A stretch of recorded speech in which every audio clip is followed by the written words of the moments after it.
जी हां दोस्तों, बड़ी खबर निकलकर सामने आ रही है। इस मुस्लिम देश ने रमजान से पहले उद्घाटन किया दुनिया की सबसे बड़ी मस्जिद। मक्का मदीना के बाद तीसरा नंबर, मीनार सबसे ऊंची, संगमरमर से लैस। आखिर किस देश में तामीर हुआ यह मस्जिद, कितना हुआ खर्च, वहीं अगली खबर में आपको बताएंगे। फिलिस्तीन में पीएम समेत पूरे मंत्रिमंडल का इस्तीफा, कहा गाजा में लोग भूखे मर रहे। इस्तीफे की वजह अमेरिकी दबाव। इस बीच सऊदी अरब में मिला जमीन में दफन अरबों डॉलर का खजाना।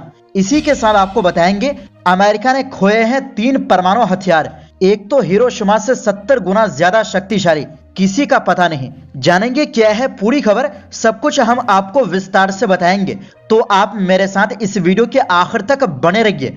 उससे पहले जैसे कि हमारा ऑफिशियल चैनल MW न्यूज इस वक्त बंद है, तो आप हमारे इस नए चैनल को सब्सक्राइब करके हमसे जुड़ जाएं। तो बिना टाइम लेते हुए बात करते हैं खबरों की। जी हां दोस्तों, अल्जीरिया ने रमजान के पवित्र महीने से पहले दुनिया की तीसरी सबसे बड़ी मस्जिद का उद्घाटन किया है। ये मस्जिद अफ्रीका महाद्वीप में सबसे बड़ी है। इस मस्जिद का निर्माण राजनीतिक कारणों से कई वर्षों से अटका हुआ था। अल्जीरियाई राष्ट्रपति अब्दुल मजीद तेब्बोने ने सोमवार को उत्तरी अफ्रीकी देश के भूमध्य सागरीय तट पर अल्जियर्स की ग्रैंड मस्जिद का आधिकारिक उद्घाटन किया।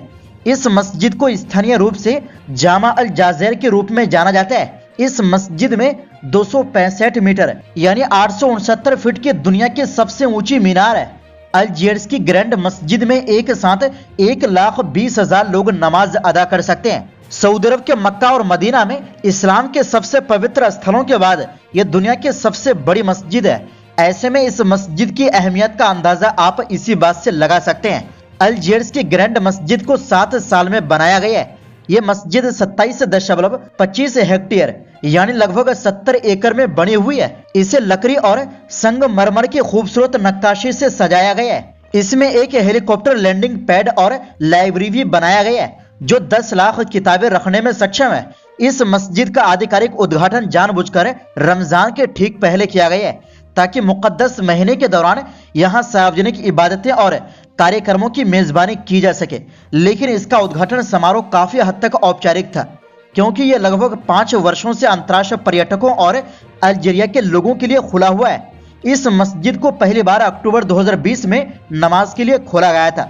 इस बड़ी मस्जिद को बनाने में करीब 900 मिलियन डॉलर की लागत आई है जो इंडियन रुपीज में 74 अरब 70 करोड़ रुपए से भी ज्यादा है। बताया जा रहा है कि दुनिया की इस तीसरी सबसे बड़ी मस्जिद का निर्माण एक चीनी कंपनी ने किया है। अल्जीरिया अब इस्लाम के सबसे पवित्र स्थलों के बाहर सबसे बड़ी मस्जिद का दावा करता है, लेकिन इस प्रोजेक्ट में सालों की देरी और लागत में वृद्धि हुई है। कथित तौर पर भूकंपीय जोखिम वाले क्षेत्र में बनाए जाने के कारण इसकी आलोचना भी की गई है, लेकिन सरकार ने इससे इनकार किया है। आलोचकों का यह भी दावा है कि मस्जिद मूल रूप से पूर्व राष्ट्रपति अब्दुल अजीज बोटफ्लिका के लिए एक यूजलेस प्रोजेक्ट थी, जिन्हें 20 साल की सत्ता के बाद 2019 में इस्तीफा देने के लिए मजबूर किया गया था। बोटफ्लिका को लोगों के भारी विरोध और बाद में अल्जीरिया की सेना के हस्तक्षेप के बाद अपना पद छोड़ना पड़ा था।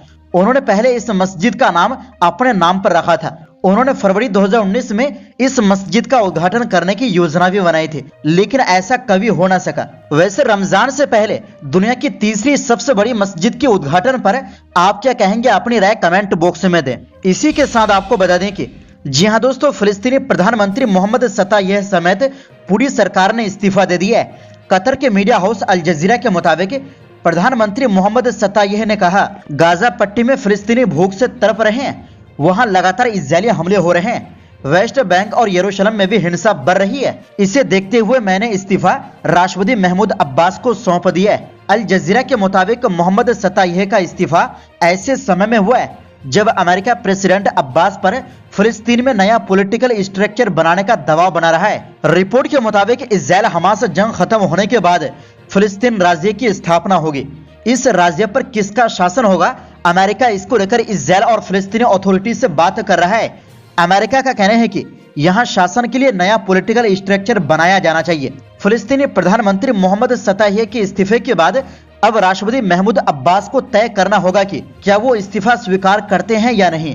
दरअसल फिलिस्तीन अथॉरिटी का राष्ट्रपति ही राज्य का प्रमुख होता है। राष्ट्रपति का चुनाव वेस्ट बैंक और पूर्वी यरूशलेम में लोकतांत्रिक रूप से होता है। मौजूदा राष्ट्रपति महमूद अब्बास है, वो 2005 से फिलिस्तीन अथॉरिटी की अगुवाई कर रहे हैं। राष्ट्रपति प्रधानमंत्री की नियुक्ति करता है, जो सरकार बनाने के लिए जिम्मेदार होता है। पीएम की नियुक्ति राष्ट्रपति के मन के मुताबिक होती है। इसके लिए संसद के अप्रूवल की जरूरत होती है। हालांकि ये भी सच है कि अब्बास शासन फिलिस्तीन में बिल्कुल भी लोकप्रिय नहीं है। मोहम्मद सताहिया ने फिलिस्तीन के पीएम पद पर रहते हुए गाजा को ब्लड वैली नाम दिया था। उन्होंने दावा किया था कि 7 अक्टूबर को शुरू हुए इजरायली हमलों से गाजा में शव को दफनाने की अब जगह नहीं बची है। फिलिस्तीनी अथॉरिटी पीए को अंतर्राष्ट्रीय स्तर पर फिलिस्तीनी क्षेत्रों में गवर्निंग बॉडी के रूप में मान्यता हासिल है।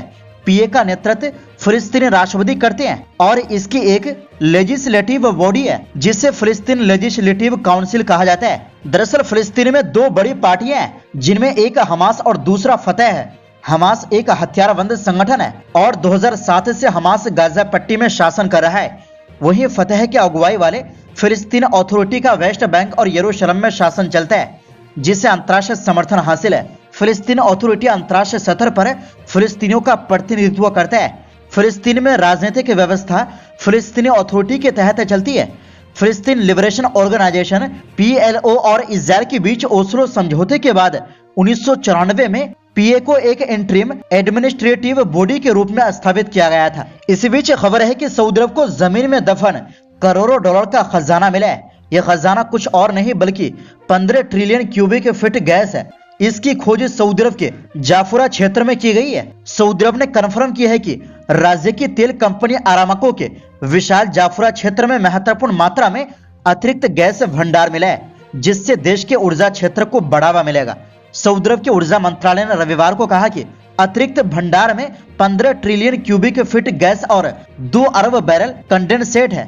इसे सऊदी अरब के क्राउन प्रिंस मोहम्मद बिन सलमान अल सऊद की भविष्य की नीतियों के लिए काफी बड़ी खोज माना जा रहा है। इसी के साथ आपको बता दें कि जी हां दोस्तों, अमेरिका ने जापान के हिरोशिमा पर परमाणु हमला करने के बाद कम समय में 3 परमाणु बम खो दिए।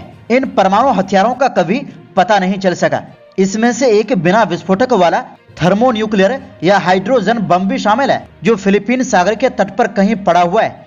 बीबीसी की रिपोर्ट के अनुसार ये सेकेंड वर्ल्ड वार के दौरान हिरोशिमा पर गिराए गए बम से 70 गुना ज्यादा शक्तिशाली माना जाता है। ये 3 परमाणु बम 1958 से 1968 के बीच 10 साल की अवधि के दौरान खो गए थे, जो कभी नहीं मिले। रिपोर्ट में बताया गया है कि 1950 के बाद 2 दर्जन से अधिक ब्रोकन एरो घटनाएं हुई है, लेकिन केवल 3 का ही दस्तावेजीकरण किया गया है। ब्रोकन एरो को परमाणु हथियारों से जुड़ी एक अप्रत्याशित घटना के रूप में परिभाषित किया गया है, जिसके परिणाम स्वरूप आकस्मिक लॉन्च, गोलीबारी, विस्फोट, चोरी या हथियार का नुकसान होता है। पहला बम फरवरी 1958 में जॉर्जिया के टाइबी द्वीप के पास गायब हो गया था। बीबीसी ने कहा कि सुरक्षित लैंडिंग के लिए विमान का वजन कम करने के लिए इसे हवा से गिरा दिया गया था। फिर 5 दिसंबर 1965 को एक बॉम्बर एयरक्राफ्ट पायलट और परमाणु हथियार के साथ फिलीपीन सागर में एक मालवाहक जहाज के किनारे से फिसल गए और फिर कभी दिखाई नहीं दिए। अंतिम लिखित ब्रोकन एरो घटना 22 मई 1968 को हुई थी, जब एक परमाणु हमलावर पनडुब्बी यूएसएस स्कॉर्पियन अटलांटिक महासागर में डूब गई थी, जिसमें 99 लोगों की जान चली गई थी। इस घटना में परमाणु हथियारों से लैस 2 टोरपीडो भी गायब हो गए थे। पनडुब्बी और हथियार कभी बरामद नहीं किए गए। अमेरिकी टीमों के व्यापक खोज प्रयासों के बावजूद लापता बमों का ठिकाना अज्ञात रहा, जिससे संभावित पर्यावरणीय तबाही और भू राजनीतिक नतीजों की आशंका बढ़ गई। हालांकि बीबीसी की रिपोर्ट के अनुसार उनसे परमाणु विस्फोट होने का जोखिम कम माना जाता है। तो दोस्तों, इस पूरी रिपोर्ट के बारे में आपकी क्या राय है? अपनी राय कमेंट बॉक्स में जरूर दें। इस वीडियो में बस इतना ही।